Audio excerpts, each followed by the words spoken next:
2025 முடிய போது. இந்த 2025ல ரிலீஸ் ஆன மூவிஸில் வர கேரக்டர்ஸ் எல்லாருக்குமே பிடிச்சிருந்துச்சி. ரொம்பவுமே பேசப்பட்ட கேரக்டர்ஸ். அது என்ன கேரக்டர்ஸ்ன்றதை பார்க்கலாமுங்களா? டிராகன் படத்தில் வர்ற நம்ம மிஷ்கினோட கேரக்டர், அதே டிராகன் படத்தில் வர்ற ஜார்ஜ் மரியானோட அப்பா கேரக்டர் வெள்ளந்தியா நல்லா பண்ணியிருப்பார். அதுக்கப்புறம் மதராசி படத்தில் வர்ற நம்ம வித்யுல் ஜாமலோட கேரக்டர், துப்பாக்கி யார் கையில் இருந்தாலும் வில்ல நான் தாண்டான்ற மாதிரி அடித்து துவம்சம் பண்ணியிருப்பார் ஆக்ஷன் சீன்லாம்.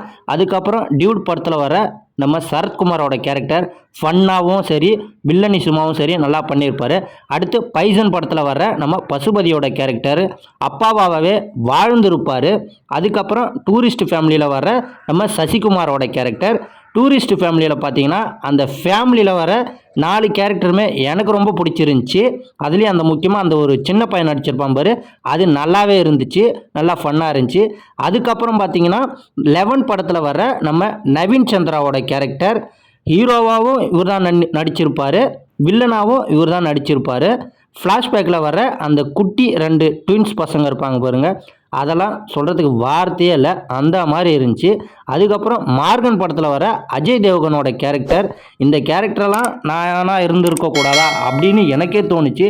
ஸோ அந்த மாதிரி பண்ணியிருப்பார். நல்லாயிருக்கும் படமும்.